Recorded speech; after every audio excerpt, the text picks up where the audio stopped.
Hi everyone. आज आम आलोचना करवा तरबुज खाइले आमको कौन सब फायदा मिलता है।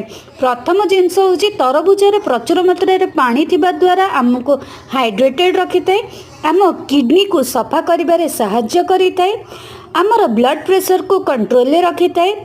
एथिरे एंटीऑक्सीडेंट प्रॉपर्टी प्रचुर मात्रा रही, आम स्किन को बहुत हेल्दी रखी थाए, शरीर को एनर्जी प्रोवाइड करि थाए। जेहेतु एथिरे विटामिन ए अच्छी से यह आम आखि अत्यंत उपकारी होता है। यह सहित आमर ओजन कम करिबारे एवं शरीर मेद को दूर करिबारे अत्यंत उपकारी होता है। यह सहित रेगुलर बेसिस रे जदि आपण तरबुज खाती ताहले आपण हृदय सुस्थ रहिबो एवं केश बढ़िबारे मध्ये बहुत सहायक होता है। Follow us for more such updates. Bye.